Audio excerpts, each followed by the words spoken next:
Hey, everybody. Welcome to the Jim Masters Show Live. How's everybody doing today? It's so good to see all your smiley faces. Thanks for joining us, everybody. We love when you guys are here. And boy, do we have an amazing guest who's joining us live and direct from beautiful Santa Barbara. Yes, Santa Barbara, California. Ed Roscetti is here. Ed is an extraordinary talent, an amazing drummer, composer, producer extraordinaire. And he is responsible for a lot of music that we have loved over the years and continue to. He has worked with some of the greats in the industry, continues to as well. He is in high demand because of his incredible musicality. He's extraordinary. And again, we're so honored to have him here on the Jim Masters Show Live. He's also going to play live for us as well, which is quite exciting. As a renowned composer, producer, songwriter, arranger, musician, Ed joins us here on the show, a recording artist, musician for influential artists, including working over the years with Quincy Jones, Herbie Hancock, Joe Sample, composer for a lot of your favorite television shows and series too. Yeah, you know which ones I'm talking about? Well, let's show you some of the ones that you will remember over the years. And I tell you, in addition to composing and producing and being a fantastic musician, he's also a terrific educator and teaches as well. Here are just some of the TV shows and series and more, because he does it composes for television, he composes for films and lots of productions, and again, works with some of the big artists and all genres of music, composing music for Saturday Night Live on NBC. Yes. How about Lifestyles of the Rich and Famous with Robin Leach? How about the WWE, World Wrestling? Yes. World Wrestling Entertainment. He's also composed music for Square Pegs. Sarah Jessica Parker is the person you see right there on the bottom screen with her hands by her chin. She starred in that in the 1980s as well. You remember the beloved TV series 8 is Enough with Dick Van Patten and Betty Buckley, of course, the incomparable Betty Buckley, known also for Memory and Cats on Broadway. He's composed music for the soap opera, daytime drama, General Hospital, as well as Santa Barbara on NBC, Falcon Crest, of course, you know that one on CBS for many years, Knots Landing. Again, these are just some of the shows he's composed music for over the years. Knots Landing, of course, was a beloved drama on CBS. Then on NBC, Family Ties. Yes, Family Ties, another one. How about the new Mike Hammer? These are just some, gang. The 60s, that fantastic series. He's also composed for Renovation Nation, very popular, and just a few of them. And he has been a part of and written all kinds of incredible books about different styles of drumming. Good drummers should know this. All kinds of cool things, creating professional drum loops. So if you're a drummer, you'll love this episode as well. The Drum Dictionary, just a few, and even Christmas. And believe it or not, we actually have this in our collection. I'm a huge Christmas collector, as you guys know, of Christmas music of all kinds. And this is a terrific album, Landscapes of Christmas. I do recommend that. Professional rock drumming and so much more. Ed truly is a legend in the industry. And in addition to this, gang, I'm mentioning some of these TV series and films that he's had opportunities to compose for. He's also composed music for the History Channel, Property Ladder, as well as Eye on Travel, in addition to Inside Sports, as I mentioned, ESPN and Fox Sports Network as well. He's incredible in terms of working with so many different people, as I mentioned, like Quincy Jones and Herbie Hancock and Jeff Porcaro, and even, of course, Jeff, from Toto, right? Africa and all those great songs, James Ingram, Robben Ford and the Crusaders, among many others. And he's recorded the first of several albums, beginning with the Firesign Theater and Jeff Baxter of the Doobie Brothers. Yup. And lots more. This is just the short list, gang. He was born in New York, where he began studying drums at the age of 5 and piano soon after, and he continued his musical education through high school, playing live gigs and studying with accomplished jazz drummer Louis Marino, and then he advanced his musical education at Berklee School of Music in Boston in 1978, after which he moved to LA to continue his working career. And he studied with renowned percussionist and drummer Joe Porcaro, and he worked again with all those great artists I've been telling you about.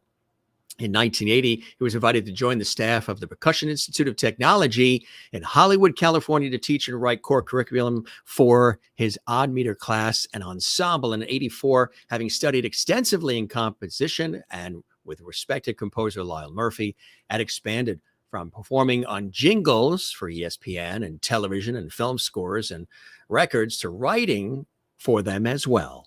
As his demand and workload increased, Ed built his own studio and partnered in opening up the production company Pulse Productions, where he wrote and produced music for television. As I mentioned, shows like General Hospital and Santa Barbara, and production and our writing clients included notable songwriters and artists like Barry Mann and Cynthia Weil, Joe Sample and the Crusaders, and many, many others. Also launched his own independent production company, Roscetti Music, where he continues to act as composer, producer, songwriter, arranger, and musician, and has continued to pour out the music. And we're so excited. In addition, again, he's authored several critically appraised book and CD packages with Hal Leonard Publishing. And that is just the short list. Again, once again, just the short list, because we're dealing with somebody here on our show as our very special guest who has been doing it for a long time, loves what he does, and we are so very, very honored to have him here on the show. Hope you guys are doing well. He's going to join us in just a second. Wait till you see the setup. He's really gone over and beyond for the Jim Master Show Love, and we love him for that. Jim Master Show Love, did I say that? Yeah, the Jim Master Show Love. We just changed the name. The Jim Master Show Live, which we love. We love all of you. He has a 4-camera setup. He's going to show us, give us a tour of his incredible studio that is filled with musical equipment. He's going to play all kinds of equipment as well, and instruments, that is, and it's going to be fantastic. So he's poised to do that in just a second. First, we welcome everybody. If this is your first time here, thanks for joining us live on the Jim Master Show Live. We would love it if you would subscribe to our YouTube channel. Now, if you do, there's something cool about that. When you do that, you get a chance to chat right now live in our exclusive JMS live chat room that's open to our subscribers. There's no cost to subscribe, but when you do hit that red subscribe button on our YouTube channel, it looks like this. We mention it each time. When you click that, lets us know you appreciate what we're doing. It helps us grow when you subscribe to Jim Masters TV, which is our channel that houses the Jim Master Show Live. Click the notification bell so you never miss any of the fantastic episodes that we do. You'll be able to also chat exclusively in the JMS chat room. And we have over 60 comments built up already, and we just started the show. So great conversation and chat, poignant moments, and of course, lots of terrific entertainment is coming up for you right here and right now on the Jim Master Show Live, and poised right there in front of his fantastic percussive section of his beautiful studio there in Santa Barbara, California, is our very illustrious guest, Ed Roscetti, and here he is.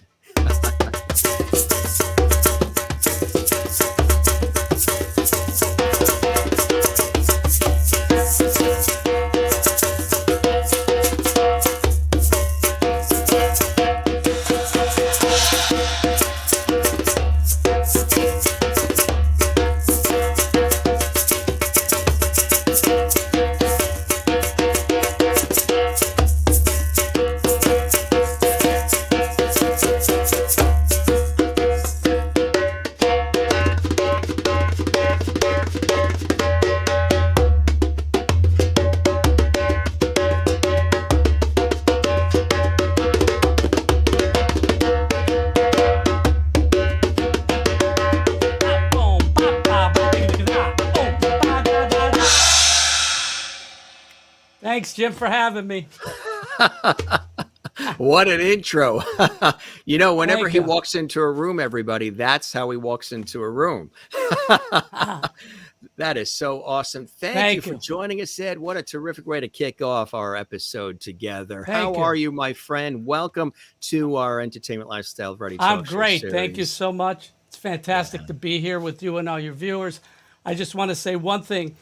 when you read some of my credits, I don't want anyone to get mad at me. A couple of the things I was just a performer on. Yes. So I want to give the shout out to the right person. So Don Peake was the composer of Knight Rider.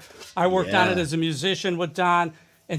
And on Square Pegs, same thing. Jonathan Wolfe, who then later did Seinfeld, who was a good friend of mine. That's right. And I worked on as a musician, not Square Pegs, not as a composer.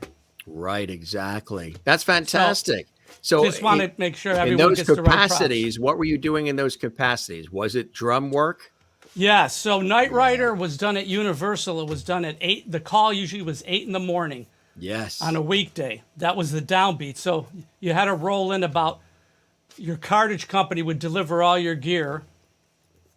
And I was at the time, actually it was the first, what they called stripped down electronic band. And what that meant was, usually there were 30, maybe 40, 50 piece orchestras doing some of the shows. Knight Rider was about 12. It was a stock rhythm section. And then in the percussion drum set section, there was Ed Green played kick, snare, and hat. Ed Green played on a lot of hits over the years. Oh, yeah. Barry White, Steely Dan, fantastic guy. I was the Lynn drum programmer. And then I also had a couple pads, drum pads that came off from the Lynn drum that I would play live.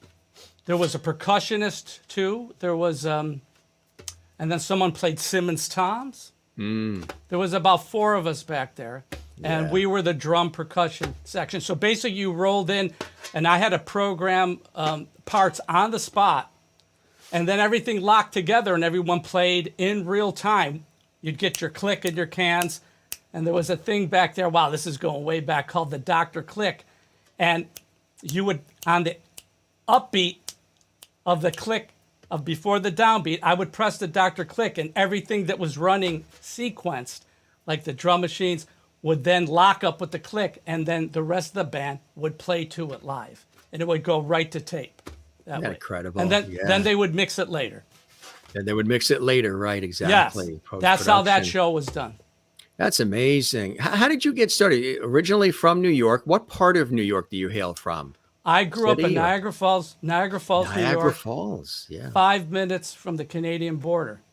Wow. Believe it or not, it was a pretty big Buffalo, Niagara Falls. A lot of musicians came from Western New York. Oh, yeah. Tommy Tedesco, who was the most recorded guitarist in history, was from Niagara Falls.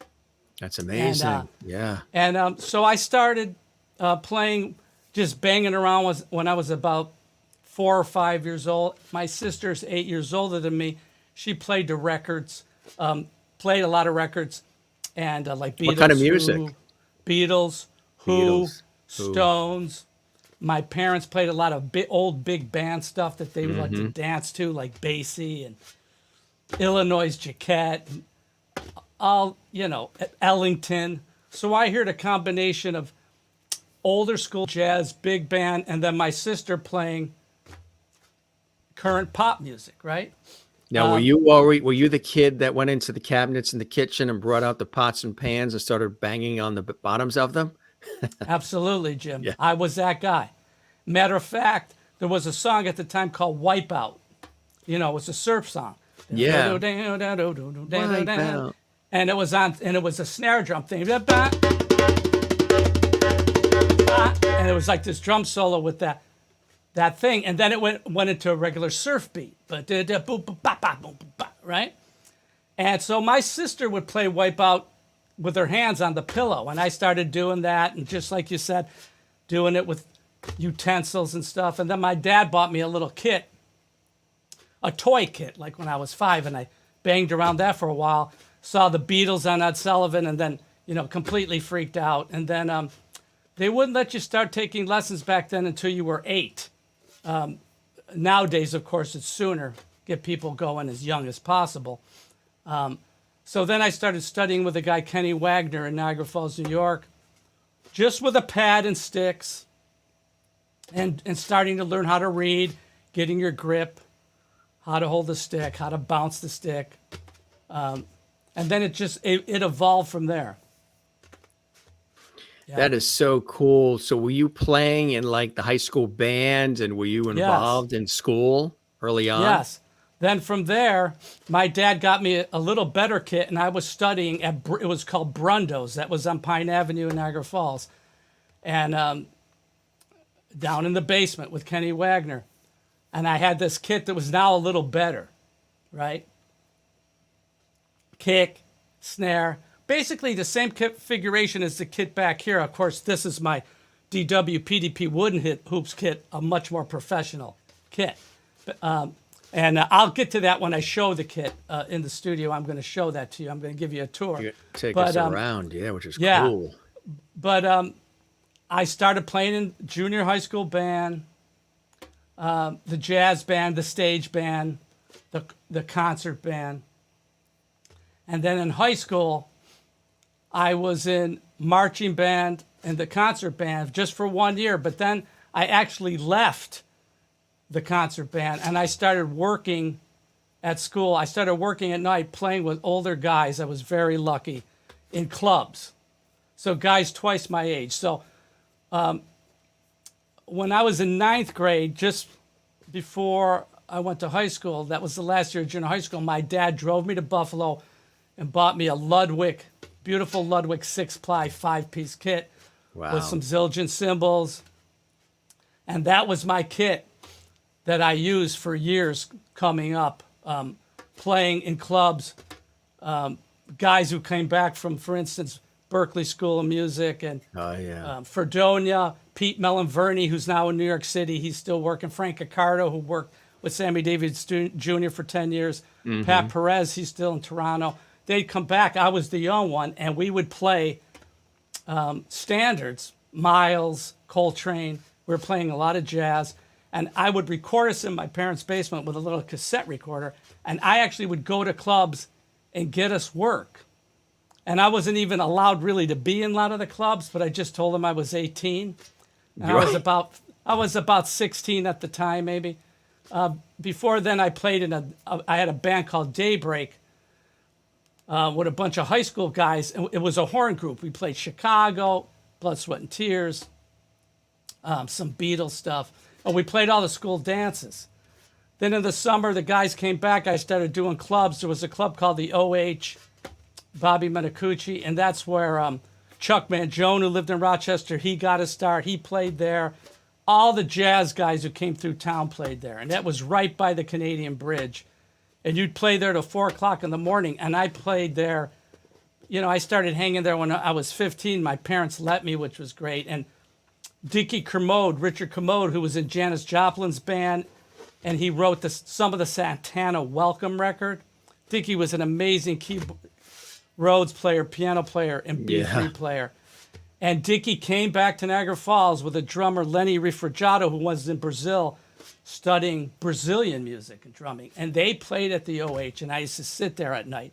And they used to let me sit in towards the end of the night when I was 15. And I learned a lot from those guys. I mean, they were incredible players. Unfortunately, Dickie passed when he was 50. But what an amazing player, man. And he had amazing stories about Janis. You know, he was in Big Brothers and the Holding Company, you know? Yeah. So, and he had a rough time when she passed, you know, because they were close. And that was a great band, a great time in history, you know? Yeah. As you know, Jim, you put those records on and the hair on the back of your neck stands up. Absolutely. You listen to Janis, it's incredible. So all of it, so much great music. So that's how I started coming up where I lived. Another thing, quick story, Tommy Tedesco came back 1 year when I was 15. And now the store, Brundo's, where I used to take lessons, was called D'Amico's. It was run by Jerry D'Amico. Great musician, great guy. He had a clinic upstairs for Tommy. And Tommy came back, passed out a bunch of scores from different TV shows, all that beautiful gut string work that he did, like on The Deer Hunter. And I was the only non-guitar player who paid $20 and went to that clinic. So Jerry goes, Tommy, there's a kid here who's a drummer, and he wanted to come to the clinic. And Tommy goes, you mean someone, where is he? And Jerry goes, he's right there. And Tommy comes over to me. Now, I never met Tommy, comes over to me. He goes, "You're a drummer?" I go, "Yeah." He goes, "You pay $20 to come to the clinic?" I go, "Yeah, I want to learn from you. I know you're in LA and I eventually want to go there. So I want to be here." He goes, "Wow, that's far out." So checked everything out. I was looking at all the scores, all the guitar parts. And so later on, 2 years later, he comes back, Jim. And he goes to Jerry's. He goes, "Hey, I want to go sit in somewhere. Where can I sit in?" And Jerry goes, "Hey, remember that kid that was at your clinic?" And Tommy goes, "Who?" He goes, "The drummer, that Roscetti kid." He goes, "Yeah." He goes, "He's got a band down by the water, down in the lower river with the guys who come home from school." He goes, "Why don't you go?" He goes, "That kid's got his band." He goes, "Yeah, he booked the band." He goes, "It's a perfect place. Just drive down there and go sit in." So Tommy came down. He played a whole set with us. And when he was done, he goes, "Hey, are you thinking of coming to LA?" I go, "Yeah." He goes, "Well, make sure you call me when you get there." And that's how it started. Wow. That's really, really cool. I mentioned too, you went to Berklee in Boston, right? I went to Berklee, but I didn't stay there long. I was there one semester. I left, played in the show band for 6 months, all around Western New York and Canada. Saved all my money. 6 months later, I moved to LA, and I called Tommy, and Tommy goes, "You got to call Joe Porcaro," and I called Joe Porcaro. And that was huge. And when you said to the family back home in Western New York that you're heading out west to Tinseltown, what was the reaction? Were they excited for you? My parents, I have to say this, they were a little scared about it. Yeah. I have to say, but they were very supportive. My parents were always supportive. I'd come home in the wee hours of the morning playing and have to get up and try to go to high school the next day. And they were just like, "Go do what you got to do. Just, take care of business." I wasn't one to get into trouble. I just did what I needed to do. I was in the clubs, Jim. It was like, it was an education. Yes. I'm working with all these people. They're twice my age. You learn about what to do, what to not to do, when to talk, when to shut up. You learn about life, and you learn, and then also you learn about the music. Exactly and right. I was fortunate that people were patient enough with me in the beginning. Right? So what were you in the beginning? Here you are, you're arriving in Los Angeles, California from the East Coast. The East Coast kid heads out to the West. What was it like in the beginning? Obviously, Joe was instrumental for you, and that was he's a key figure in your life. Tell us about that relationship and working with him, learning from him. I sure will. Joe, it was like my second father he became. He was just a dear friend. He passed last year, 2021 in July. He was 90. And I miss him dearly. When I got into town and I called him, I went and started taking lessons with him. I was studying with him and with Ralph Humphrey. Now, Ralph, had worked with Zappa and many people, and so's Joe. The list goes on and on with both those guys. So I was studying with Joe, and he was the sub in Tommy Tedesco's quartet. Frank Severino, it was his job, and Frank was, worked for Sarah Vaughan. You're right. And when Frank was out with Sarah, Joe P. subbed. So one day I'm over there doing my lesson, and Joe goes, "Eddie, Tommy has played with you. I have to go, I have to be at 20th Century Fox to do a date. Will you sub for me on Tommy's job here in town?" I said, "Yeah," at the Baked Potato. Now, a year prior, I was sitting in D'Amico's. I used to teach on Monday night, and there was an article called The LA Scene, and it was Joe Porcaro and Jeff Porcaro on the cover talking about an interview with them, talking about everything LA, everything they do. And next to it, there was a Guitar Player magazine, and there was a Tommy's monthly article, and there was a chart from the Baked Potato, and Joe was the drummer, and he was talking about the gig, and he had the chart. 1 year later, I did that gig. Wow. right, subbing for Joe. He sent me. It went well. And then Joe turned to me the next week and said, I'm not subbing on that anymore. It's yours now to sub. Wow. And that's how it started happening. When he said that to you, what went through your veins? That must have been an elevating moment. My jaw dropped, Jim. Yeah. I was just like, really? He goes, yeah, I talked to Tommy. You can do this now. I don't want to do it. So it just so happened at that time, Frank was out all the time for some reason, most of the time. Tommy was really busy, and Tommy was endorsed then by Yamaha, and we were going everywhere to work for the NAMM shows, in Georgia. And we were going all over the place playing, and we were playing a lot in town. And so a lot of people got to hear me play because that gig. And then, what happens is you start getting other work. Then Ralph Humphrey, I was studying playing in time signatures with Ralph, and he got called to do a show at the Roxy with the Firesign Theater. And for those of you who don't know, the Firesign Theater were a comedy troupe that was really popular with the college crowd back then.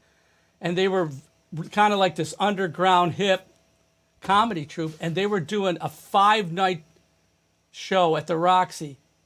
And Ralph goes, I can't do this. I got a record that I'm doing. Will you go and do this for me? I was like, yeah. So the first day at the rehearsals, they sign a record deal with a Canadian company called Mushroom Records, and they're going to record all the shows live. Yeah. Right? And then finish up recording the record at Cherokee with guys like Skunk Baxter and Jeff, and Zappa was dropping in the studio because everybody loved those guys, right? So it turned into a live, concert 5 nights a week. 2 shows sold out, and then simultaneously recording, and then more record dates afterwards. Every night, Jim, the front row was every famous comedian you ever could have dreamed of, right? There was Belushi, Aykroyd, the Monty Python guys, you name it.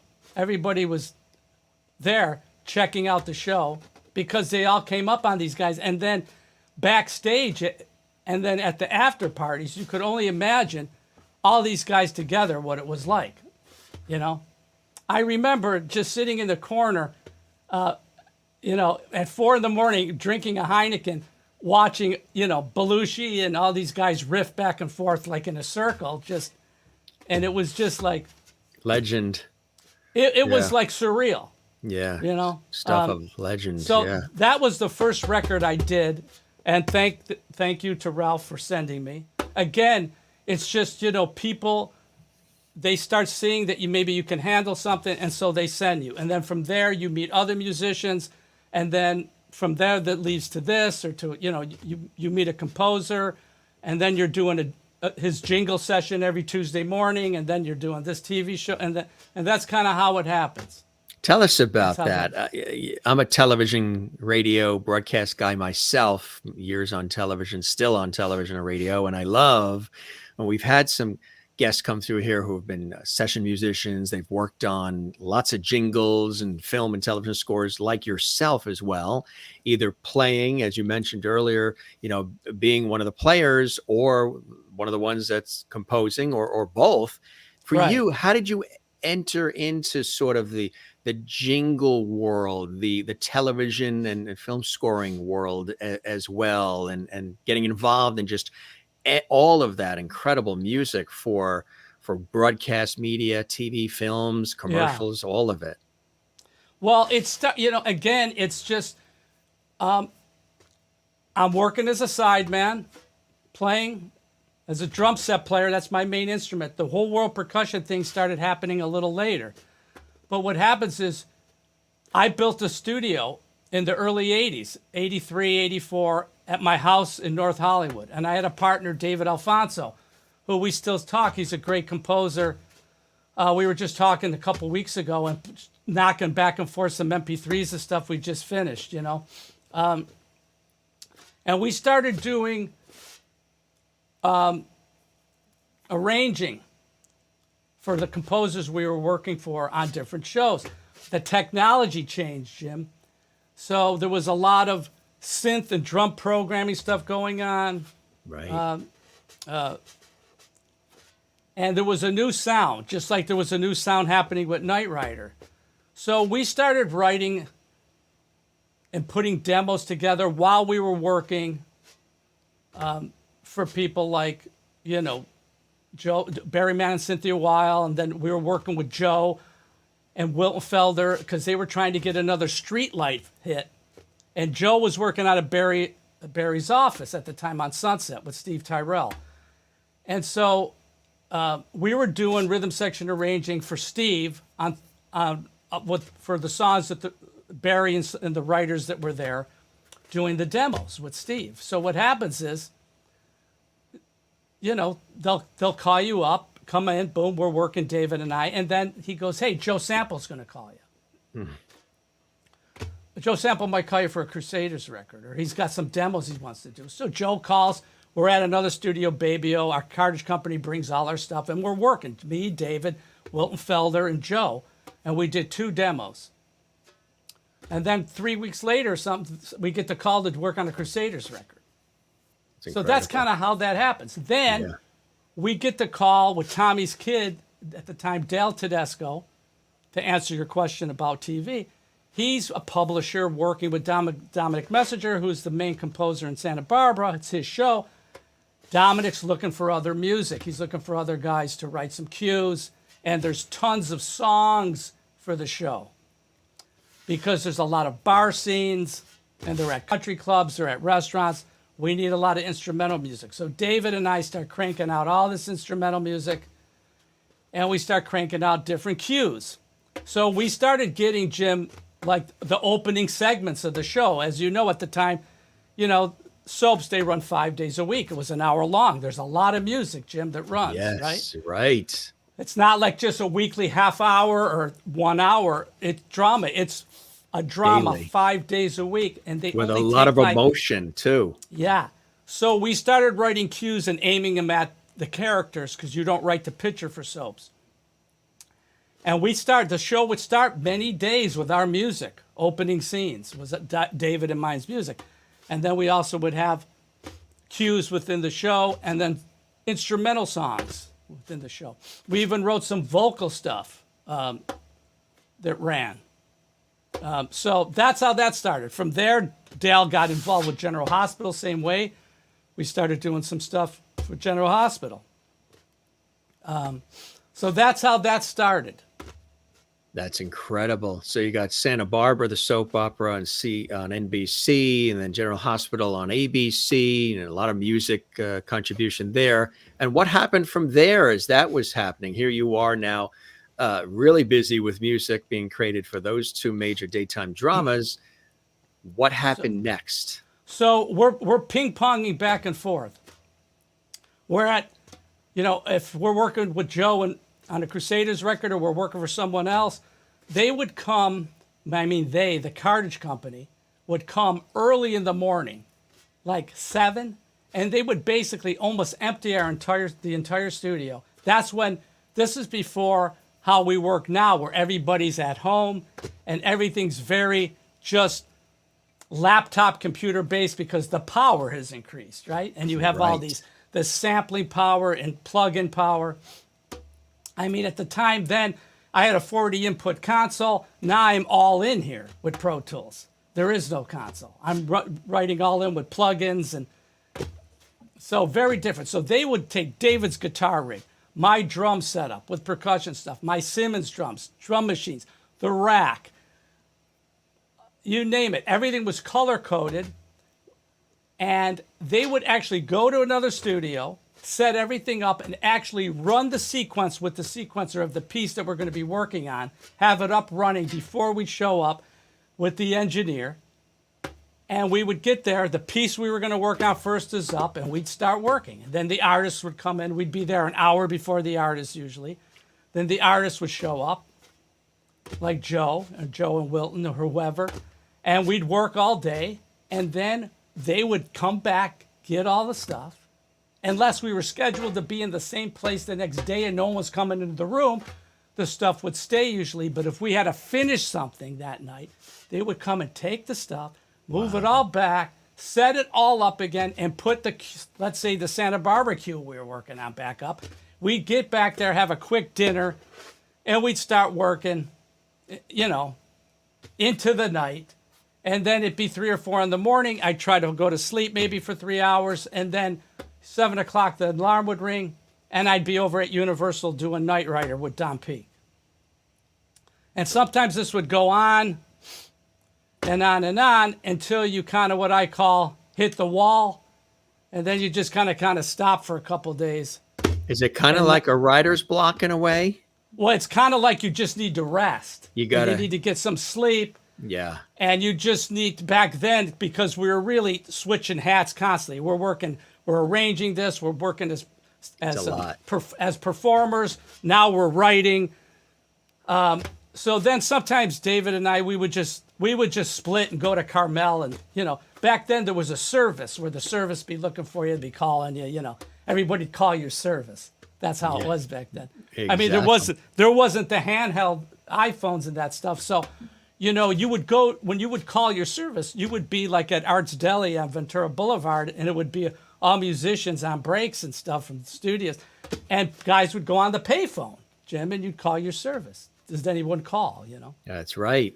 That's what we, you know, that's how we, so we would disappear and go away for 2 or 3 or 4 days. No one could find us. And we'd go hang at the beach somewhere, and then we'd come back and, where have you been? You know, that kind of thing. Exactly. So all this happening all at the same time. And then what was next as far as the shows that you started to be involved in, some of the television projects? So then we started doing a lot more licensing for different shows. So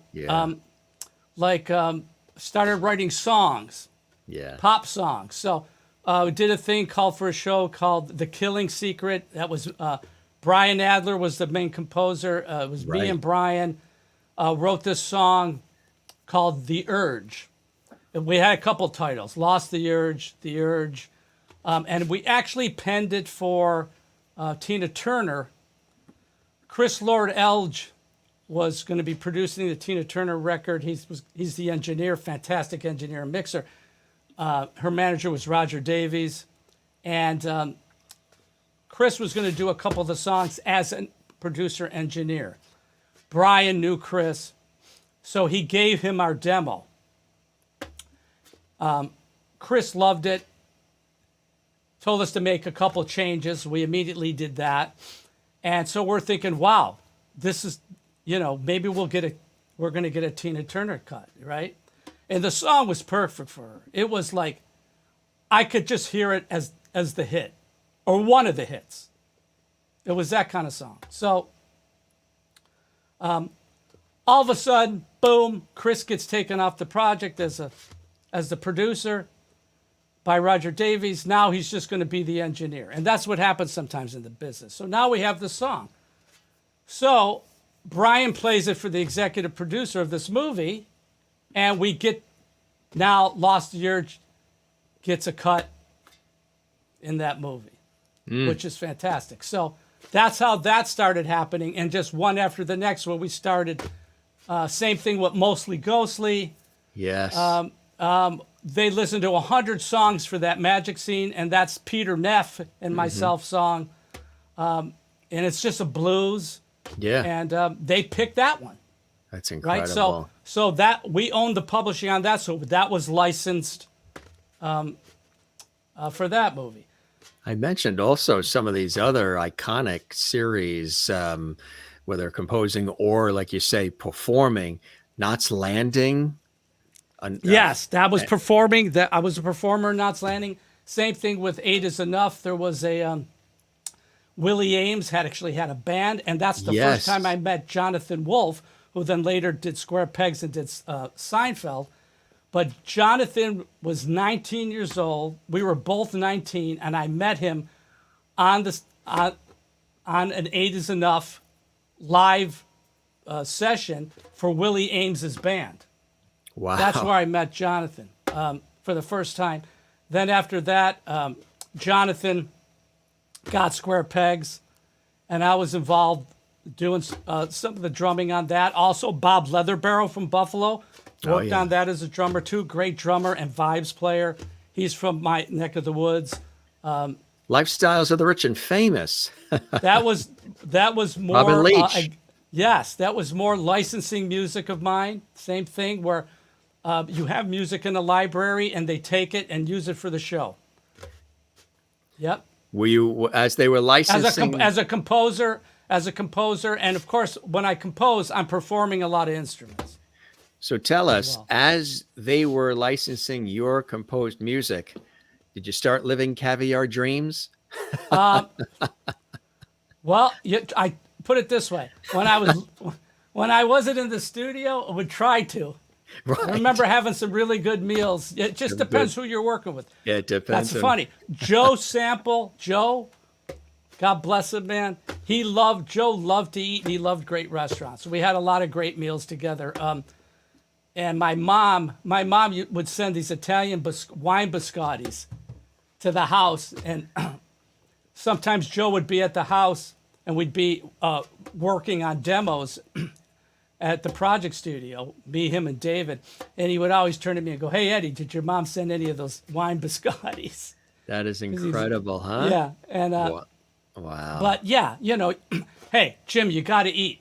You got to eat. Yes. You got to have a good time in between, right? Work hard. And then that's why I was always going up north and getting out of LA when I wasn't working. I'd come up to Carmel area, Santa Barbara, and where I live now with my partner, Claudia. She's a voiceover artist. Yeah. We lived down in LA together for years. And then in 2018, I sold the house and we came here. That is really, really cool. Some yeah. other cool, and of course, some incredible people you've worked with, but a couple other shows people recognize involvement with Falcon Crest too, huh? Yes, Falcon Crest is, again, as a player, not as a composer. Right. I worked on that show. Even Saturday Night Live, huh? Saturday Night Live, they licensed a couple cues of mine for one of the, how they used to have skits sometimes? Yeah, sure. Yeah, that's how it was a licensing thing for Saturday Night Live, yes. Family Ties on NBC. Family Ties, I worked with Jonathan as a musician, which, again, it was a Jonathan Wolf thing. And we worked, I remember being on the show and doing some recording with Jonathan. WWE. WWE, they actually licensed a piece of mine that they used for one of the wrestlers as a theme. Wow. Yeah, and that ran for a while. It was actually had kind of a Latin feel to it. A lot of drums and percussion on that one. Yeah. You knew Mike Hammer too. Okay, so that's a really interesting story. So. And that's with Stacy Keach. Yep, that was Herbie Hancock. He was in New York City. And he got out of New York City before a storm. I think it was a snowstorm. He was on a different plane and his band got stranded. I got a call like really late at night. Contractor Johnny Oliver, who Jonathan Wolf worked for, and I worked for Johnny at the time. He said Herbie Hancock's band is stranded. I'm putting together a rhythm section for him to play Rocket live in a concert setting soundstage. They're shooting it for the Mike Hammer show. Okay, it's going to be a live footage in the show. So I show up and Ollie Brown is there. Now, Ollie Brown, for those of you who might know, was a fantastic drummer. He passed away a few years ago. He worked on all the Jackson stuff, Motown stuff. He's a songwriter, fantastic groove guy. He's there, and they introduced me to Ollie, and Herbie's there, and I'm going, why am I here, man? Ollie Brown's here. He goes, Herbie goes, no, Ollie's going to scratch, and you're going to play drums. And I'm like, what? And so, and Rocket is an electronic piece, and they had at the time there was a Gretsch kit delivered. I'm a DW PDP artist now since 2002. And back then I used to play Gretsch, and they had a Gretsch kit delivered. So we played the thing live, and they recorded the thing live. Now, I think some of it during the show is us playing live, and then they actually ran the recorded version of Rocket as well. And it was just like a quick bang thing with Herbie. I never forgot it. He had his strap-on keyboard, and he walked over to me. He goes, "Hi, I'm Herbie." And I go, "Yeah, I know who you are, man." And it was just like, and he looks at me, he goes, "Do you know Rocket?" I go, "Yeah." And he just counted it. And that was it. We ran it down once or twice, and then that was it. Working with Herbie Hancock. And then they rolled it. Quincy Jones, another you've had an opportunity to work with. Tell us about working with that incredible Quincy Jones. Yeah, thank you. He had a company after a while called Scores Are Us. And there was all different kind of composers and musicians working for him and different producers. And it was basically they were doing a lot of movie of the week episodes for TV. And I worked on some of those as a drum programmer and maybe overdubbing a little bit of percussion to the programs. And then I ran into Quincy few years later. They were honoring him at the ASCAP TV and Film Awards. I think they were giving him one of the legendary awards. I saw him in the bathroom, and we were talking. I think we might have been talking for 10 or 15 minutes, and I finally said, "Q, you got to go, man. They're going to call your name."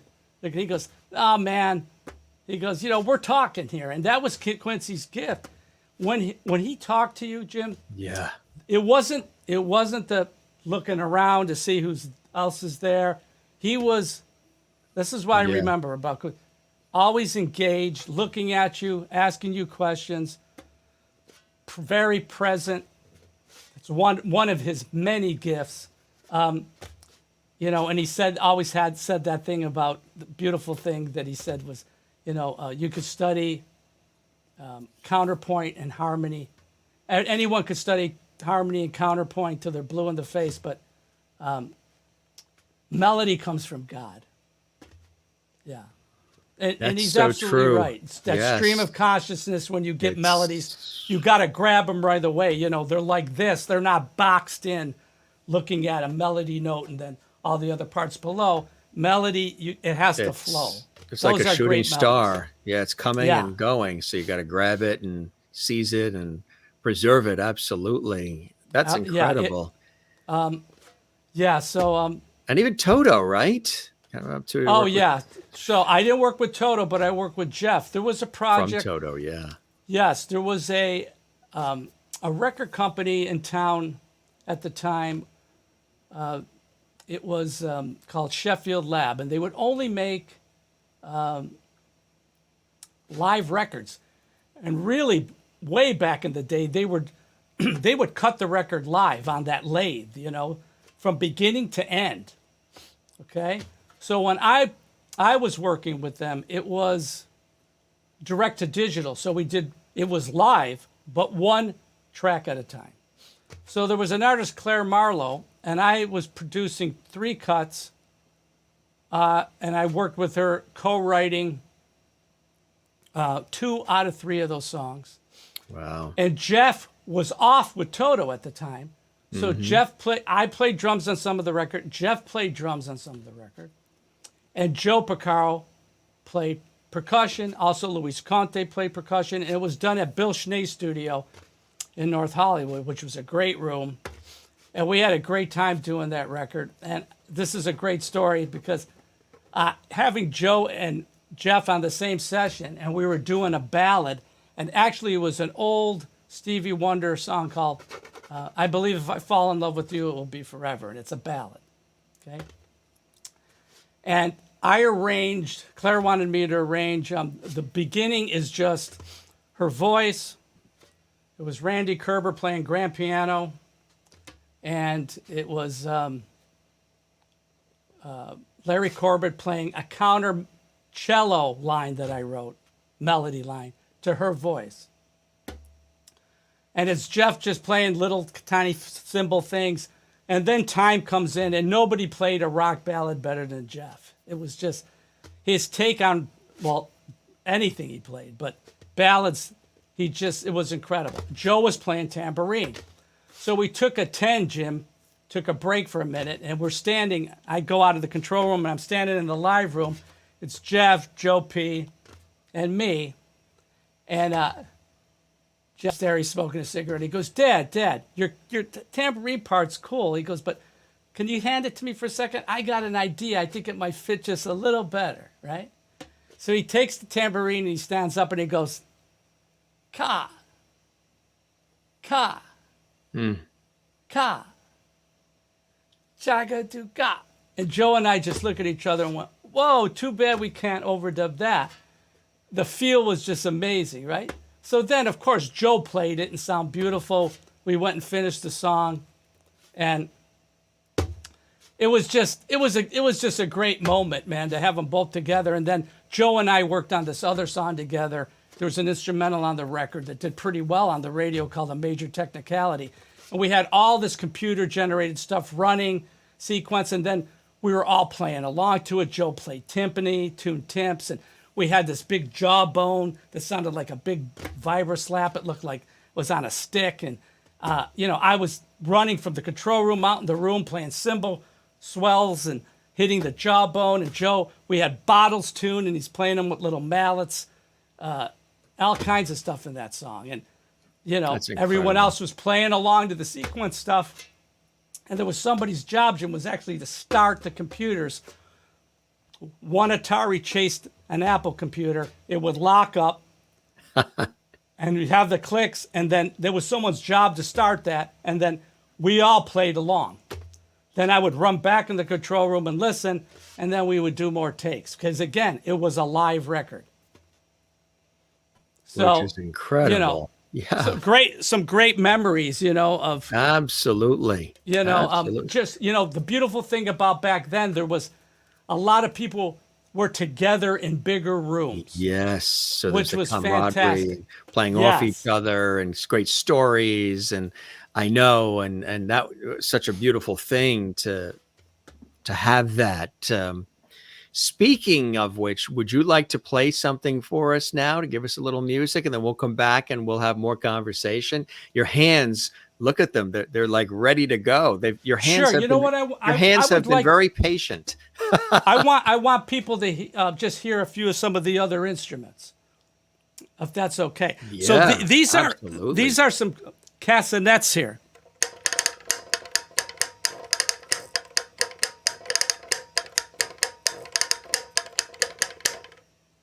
Okay. That sounds like the Eyewitness News theme. Right. Now, so these are djembe drums that I started playing in the beginning. This is a rope tune. This is a key tuned. With a drum key, it's tuned. So I have kind of a different technique. I use finger technique, almost like a tabla player.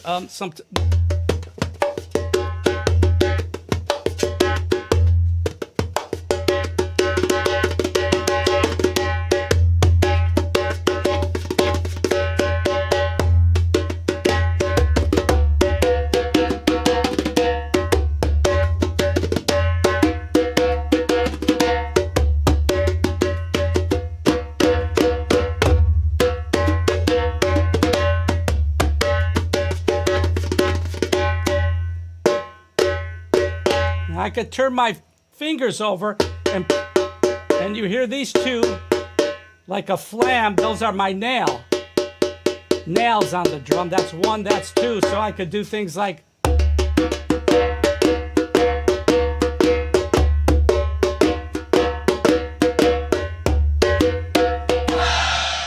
And this is a china or a swish cymbal. It's very thin. You guys know this instrument. This is the cowbell. This is a cha-cha cowbell. It's a little more staccato, tighter sound.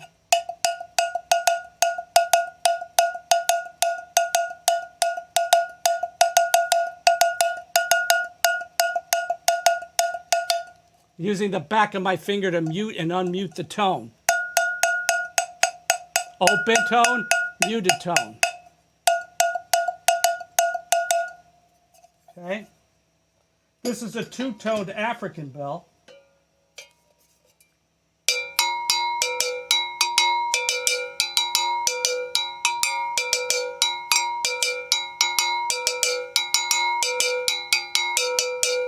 more Brazilian sounding pattern I just played. And then if I mute it, I could get a different sound like this and just play one of the tones.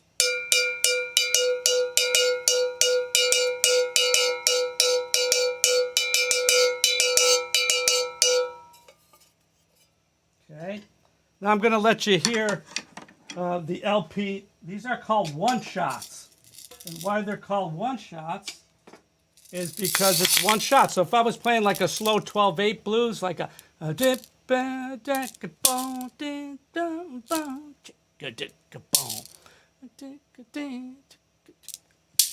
that's one shot. But I could also play these as shakers with two of them.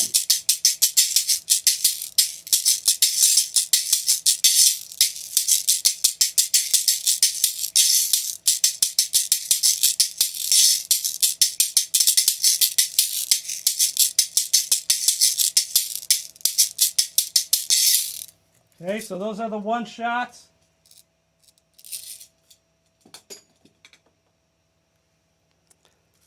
Let you hear a couple of different shakers. This is a dual LP shaker.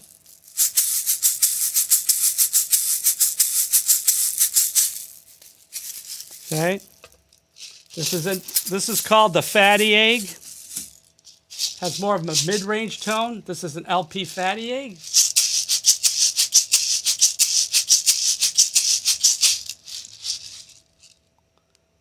This is just a little egg shaker, an LP egg shaker. Has a finer sound. Smaller beads, and you heard me playing this when we opened up. I had this in my right hand with the tip down hitting the drum.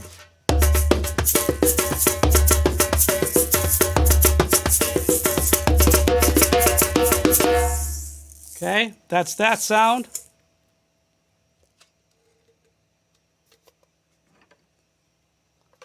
This is the tamborim. It has a head. It's Brazilian. LP tamborim. Has a rim. Open tone, muted tone, rim.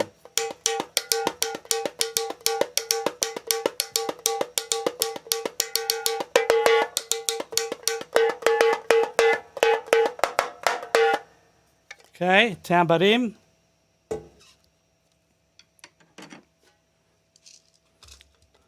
So there's a few other instruments, Jim, that are around me. I call this the cockpit when I'm working here.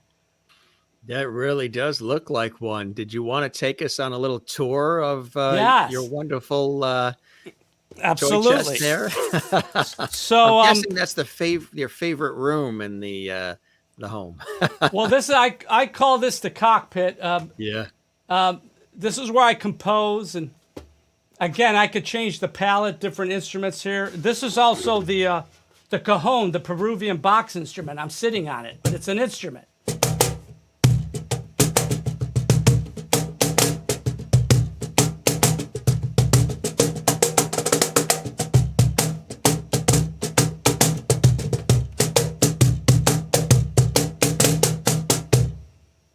Okay, so that's the cajon, Peruvian box instrument. Now, I'm going to give you a different shot. This is the second camera. Okay, and I change this here. Like I said, he's got 4 cameras set up in his incredible studio. This camera number 2, live on the Jim Masters Show Live. Ed Roscetti is joining us here. Thanks for joining us, everybody. Good to see you. And drop a comment for us, too, if you like it, and subscribe to our channel. So this shot, as you can see, you can get a little closer shot of my hands here.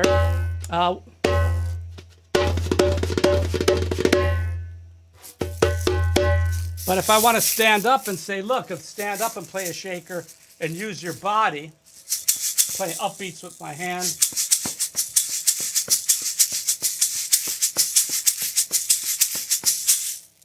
I have a shot for that. Okay? Then I could go over here. And I could go to this camera, and this takes me over to percussion station number 2. That is cool. And back there,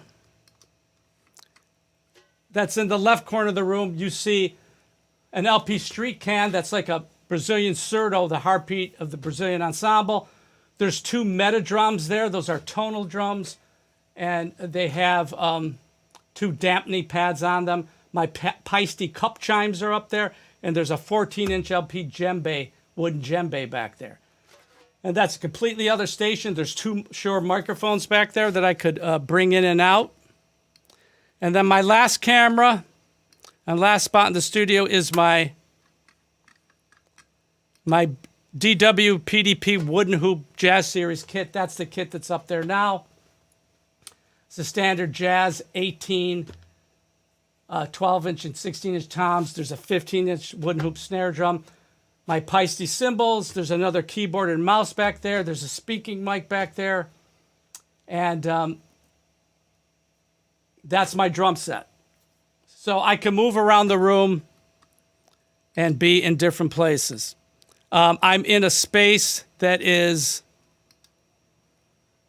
I'm going to get you back here now so you can see me. I'm in a space that's 12 feet by 17 feet. It's a one-room studio, so you're working here with headphones. I have my direct sound isolation headphones on, one in each station, so when I move around, they're fantastic headphones. They're flat. They're not all hypey. They're great for mixing, tracking, mastering, and listening. Really cool. And you don't get any click bleed, and you're protecting your ears. Everyone, you should have good headphones that and be aware of earbuds, because people, especially the young people, are cranking up volume with earbuds on, and actually it'll make you deaf over a period of time. Killing the ears. We knew that from years of radio, even with sometimes the headphones, some too. I remember when I was hosting the show on iHeartRadio, and the sports guy that was on before I came on, you would have to remember when you plugged, we all had our own set of headphones. When you would sit in the host chair and plug into the jack for the headphones, to remember to turn it down, because he was a lot older and his hearing was not so great. So there were a couple of times I hopped in the host chair to host my show, which was up next, and I was on the air live for like 5 hours straight this day, 5 hours straight the next day. But I forgot, in the rush to get the show on the air and talking with the board operator and get, top of the hour news and all the things that were happening, to lower the volume before the music and the show opened and my voice and the commercials and everything started. And it was like, holy cow, because he had it, I think, as high as the volume could go and almost blew the headphones off my head. You had to remember to get in there. Whenever he was done, the sports guy left, turn the volume down, because he had it so loud it would take your ears off your head. It's a great point, Jim. You got to really protect your ears over your career. Career. A lot of DJs also have had where, their hearing has changed because of years with the headphones. Yeah, it's it's a serious thing. I remember having pops in the headphones working on sessions, or all of a sudden this awful sound would just come screeching through, and a lot of crazy stuff could happen. So anything you can do to protect your ears. It's very that's a health and wellness tip on the Jim Master Show live from Ed Roscetti. Absolutely. We love that. Does anyone have a question, or from the audience, or? Yeah. Anybody have a question? And did you want to play something? Oh, Eddie's here too. The Rhythm Arts Project concert. All right, series. Eddie Taburi's here. And he goes, what? Good to see you, Eddie. Eddie's why I'm here tonight. He's fantastic. He was a guest on our show too, and he's just absolutely amazing and a great, great guy. I also mentioned a few other things too. Some of these fantastic books that you've been involved in, that you've written, that you've made available, stuff good drummers should know, and creating professional drum loops, the drum dictionary. I mean, these are just the short list. And of course, this CD, Landscapes of Christmas, which I have, I can tell you, that's an awesome, awesome CD. In the early 2000s, I did my first book for Hal Leonard, called Drummer's Guide to Odd Meters. And it's off of that is my clinic program called Groovin' in Odd Times. Drummers and Odd Meters was when I was at PIT doing my odd meter 1 and 2, which was a core curriculum class at the time. That was my weekly class. And then the book came out later, Drummer's Guide to Odd Meters. And then from that, it was the clinic, evolved into the clinic, which I still do to this day, either virtually or in person, all over the country. That program is more for music majors because it gets a little more heady. You have to be able to read music. Ties into a question that Crystal here has. Question for Ed: have you ever taught music students, or would you consider it? And yes, yeah. Absolutely. Now I'm mostly involved in doing clinics. A school will bring me in as the special guest, like NYU brings me in as a special guest, UCF Orlando, all over the place. I've been Berklee School of Music. Yeah. Maria Martinez is my partner in World Beat Rhythms, which is our group. Yeah. We just did, I'll tell you a story about that. World Beat started in 2002. It's 20 years old. And we did the series, World Beat Rhythms, Brazil, Africa, Cuba, and USA. And there's all these compositions and pictures of the instruments, and all the rhythms are written out, the score is written out. And if you don't read music, you could still just play along, grab an instrument and play along and get a lot out of it. But that series was released with Hal Leonard and is still available. Some of the books are still available through Hal Leonard. But we were down for 2 years and 10 days because of the pandemic. We did the first in-person in March. I think it was the 17th of this year. And it was the first time we played together in over 2 years. We had been doing clinics for Sam Ash at both of our studios, and we could trade, but because of the internet, you can't play together and really lock in. So we trade 4 and 8 bar phrases and a round robin kind of thing. And that's how we teach, back and forth. Right. So we're at the Grammy Museum at the Clive Davis Theater. It's a beautiful 200-seat theater, and all our gear is backlined back there from our companies. It just lives back there, and it's available for all the different artists to use. And there was 200 high school students, music students, and they were all masked. Everyone in the theater still had to be masked, and we were masked on stage. And we finally got to play together, and it was just a beautiful thing to be able to play together and look at each other and play. And we told stories, a lot of beautiful questions, great questions from the students.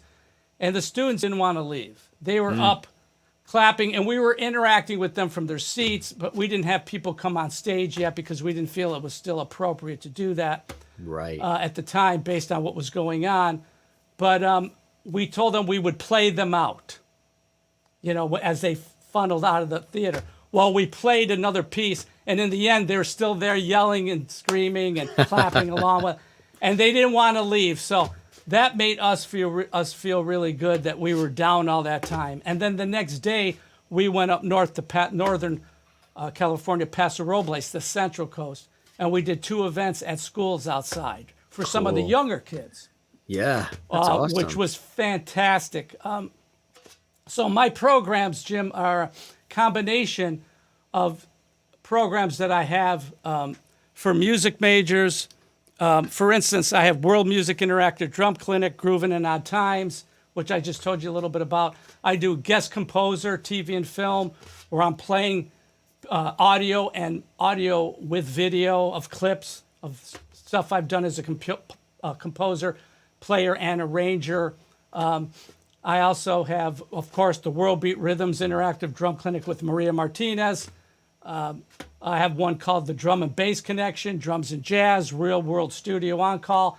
And then for PASIC, which is the Percussion Art Society last year, I did it virtual recorded microphone tips for the studio. And it was done in this studio. You got it all covered. And those are my programs. And what I like about the programs is that sometimes I'm seeing very young kids. Yeah. K1 through K12 in that area. Or I'm seeing middle school, high school, college, and then, of course, the universities.